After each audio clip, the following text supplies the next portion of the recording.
rises for the win from 29 from the right hash. Kuz's kick is good. Here is Durant for the win.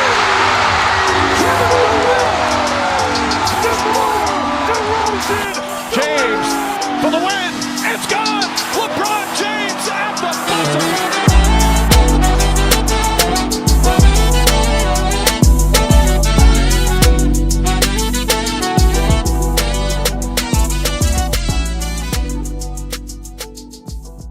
All right, so MVP. Number 5, we got Devin Booker. Best player on the best team. When Chris Paul was out, they went like 11-4. He upped his, so he changed his game when Chris Paul was out. So his normal numbers are 27, 5 and 5. When Chris Paul was out, he was giving us 28 and 7 assists. So he like took on the role of, the combo guard playmaking. So I definitely give him credit for that. Hit the Phoenix record with him playing is 56-12. That's an 82%, winning rate right there. So he's my number 5. Top 4 was tough. And I really had to split hairs. And I went through and looked at what their team's records were when they played, not necessarily just overall, because that's how close this was. But my number 4 is Luka Doncic. Luka's still giving you 28, 8, and 9. Yeah, I know you Atlanta folks might feel some type of way about Luka. But go ahead. He's not gonna win, so I don't care. Yeah, he's not gonna win. But I think Luka, like low-key, has a really, really strong case. And like I think over the last month or two, we were focused on just these 3 guys to the point where like we weren't really giving Luka his respect for what he's done with the Mavs. The Mavs have a top 3 record in the NBA since January. Number 3, I had to go with Giannis. Like, if you asked me maybe a week and a half ago, like Giannis probably was my pick. But when I looked at things big picture, I mean, his team was 45-22 when he played. But Giannis was also playing with Drew Holiday, Drew Holiday was having probably his best offensive season of his career, if not definitely over the past few years. And he still had Chris Middleton giving him 20 a game. Giannis' numbers are crazy. They're as crazy as they've always been. He giving you 30, 11, and 5, 6, or whatever, shooting a high percentage. Whatever. Come on now. We can't skate over that. That's elite stuff, man. Oh, I mean, but all of their numbers are, bro. Yeah, he's averaging 30, 11, and 6 assists. The numbers are there for everybody. Yeah, they're there for everybody. I wanted to give it to Giannis. I also wanted to give it to my number 2 as well, but I couldn't. Number 2, I got Joel Embiid. Won a scoring title. His team went 45-23 when he played. 30, 11, and 4. Shooting 50% from the field. He got off to a slow start, but ever since like December, January, like every time I look up, Joel has 35 and 12, like every night. He did it without Ben Simmons. And he's doing it without a good James Harden. I didn't really want to give it to Jokic, but like the argument for him is just so strong. And I know they're a 6th seed.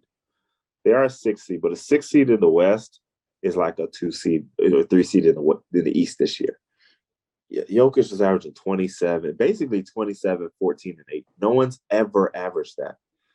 He got 2,000 points, 1,000 rebounds, 500 assists. No one's ever done that. He's shooting 58% from the field, which is ridiculous for someone that shoots jump shots. He's doing all of this without his 2 best players, without MPJ and DeJounte Murray. Aaron Gordon and Will Barton are nice role players. They're not strong 2s and 3s. Like, I was trying to find ways to not give it to him, and it was hard. That's my ballot. I got Jokic winning back-to-back MVPs. Who you got, Zach? All right. So number 5, and I'm gonna skim through these first couple guys because I really want to get to the last 2 or 3 guys. So number 5, Luka. Obviously, elite player, putting up big numbers per usual. For me, choosing that number 4 and number 5 spot was between him and Devin Booker, who's also played outstanding. Very efficient to be an elite 3-point shooter. played very well when Chris Paul was out. So hard to not include him on that list. But top three guys are obvious, and I'd be surprised if we didn't go, across the board with these same three guys. So number three for me is Giannis. It's easy to just look at his game, look at his numbers, and kind of just dismiss it because we're used to it. What we know, we're used to it.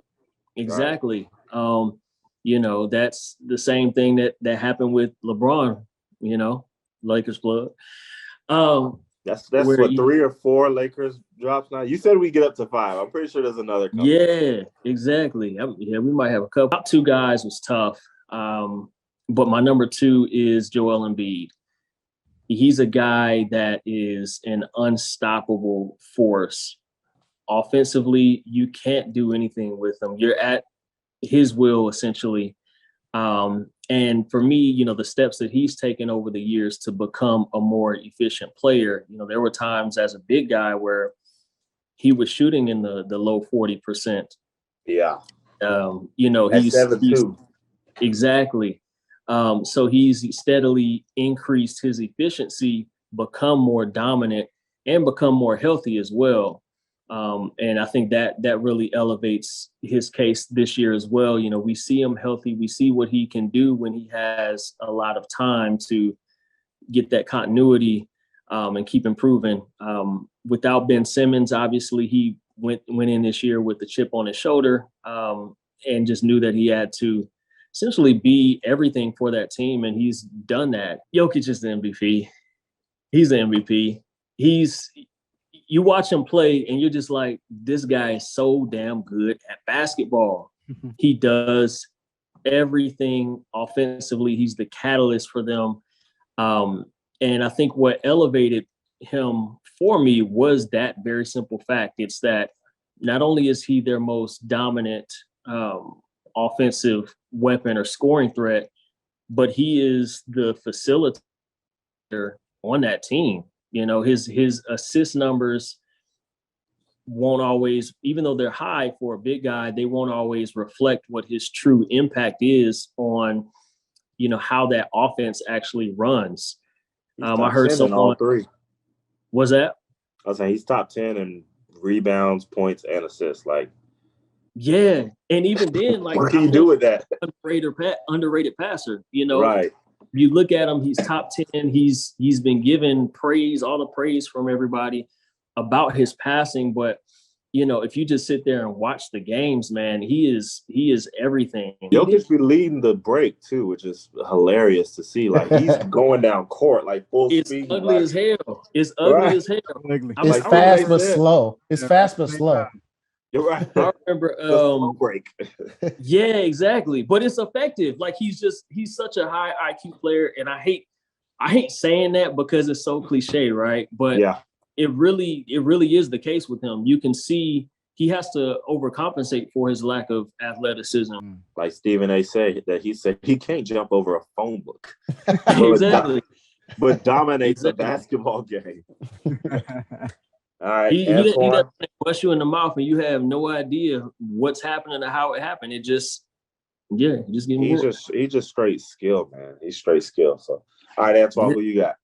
All right, so man, we pretty much got the same people. Let me just talk about 2 trends in the NBA right now that I just noticed over the past couple of years. The first trend is, as far as world sports go, you have soccer and you have NBA and you have basketball. You know what I'm saying? No other sports are that world renowned, bro. Like baseball, you got US, Japan, bro, and you know what I'm saying?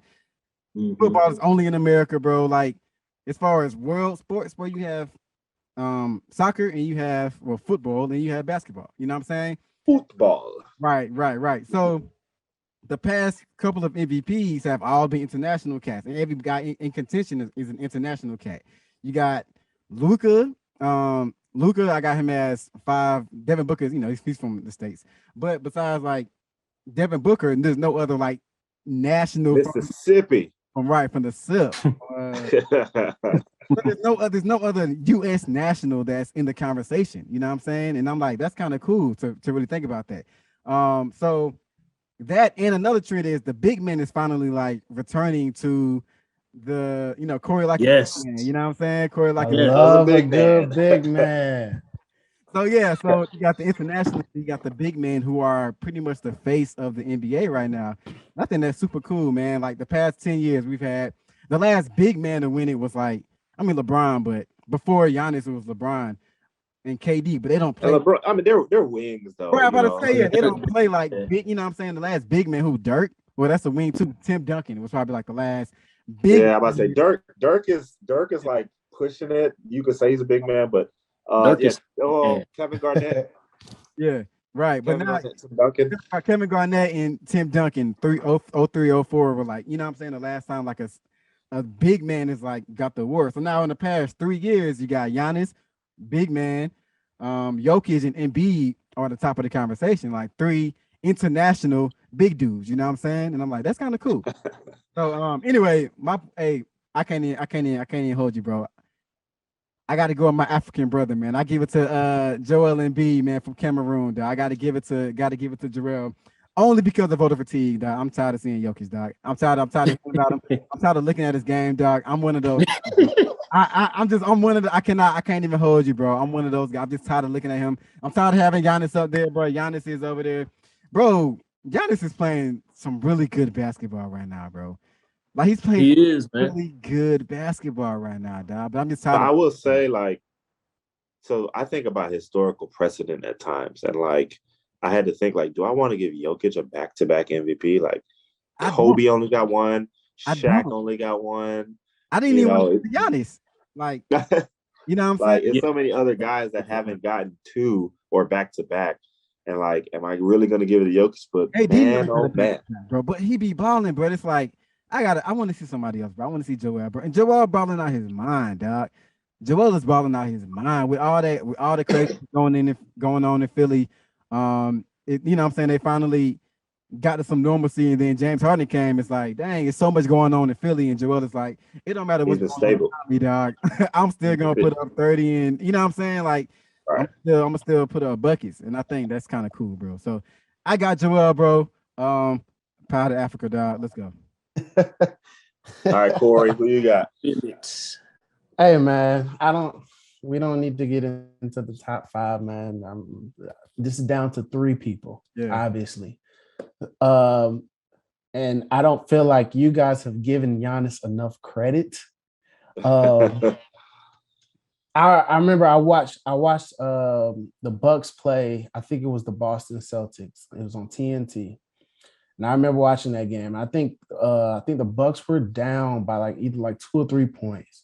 It was late in the fourth quarter, and Giannis came down and stepped into a swish of a 3, man. To tie the game, yeah. To tie the game. Yeah. Not only that, he came back and guarded the best player, held him down, then came back down the court and hit 2 clutch free throws.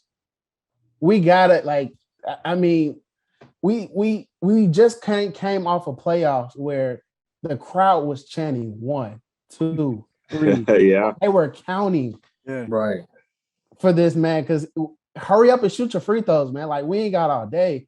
And then not only that, like for him to step up his game and really be truly able to not necessarily just be a true jump shooter, but just take the shot. And he's actually starting to make them now, which is what we've been trying to get Ben Simmons to do for the longest. But that's I was waiting on it. I was just about to say Ben Simmons shade. That's a different subject for another day. But like I said, he's added that to his repertoire as well now. And like I said, he has the confidence to go out there and step out beyond the 3-point line and shoot the ball, and he is making it. But he isn't my MVP, unfortunately. But I just wanted to give Giannis his flowers. My MVP, and to your point, Wilson, like you said, I can't give a back-to-back to the Joker. Just like you said, off of precedent. I don't think he is that type of figure to the point where he can get a back-to-back MVP. Joel Embiid is the MVP of the 2021-2022 NBA season. And ever since this Ben Simmons craziness went down, he has taken this team and put it on his back. I understand they went and got James Harden.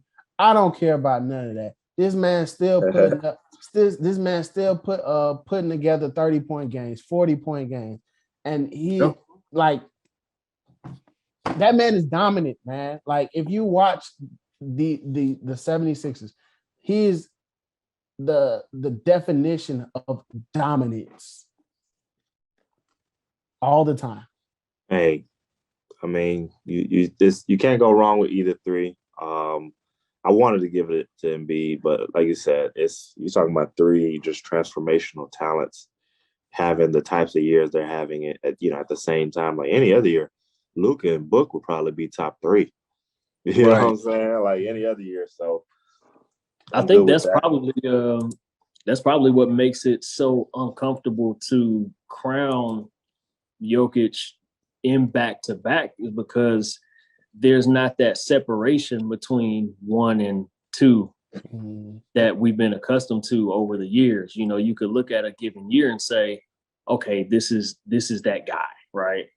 But the fact that it's so close year to year, it doesn't exactly feel right if we keep giving it to the same guy when they're all up there. I feel like you got to spread it out. And to be honest, last year, Jokic kind of got it on some default stuff. Like, who got injured? Right? You said what now? Somebody got injured last year, right? Yeah, and Embiid kind of led it last year, and then he got hurt, and then and then KD got hurt, and then you had to kind of just look at Jokic's numbers and was like, I guess you got to give it to Jokic. So like, to give him another one again, I tried not to. So I mean, I feel everybody on their picks. Thank you for joining us on the For the Win Vodcast. Make sure you follow us on IG at For the Win Vodcast, on YouTube at For the Win, on Apple Music, on Spotify. We are everywhere. For the win. And we out. Peace. Yes, sir.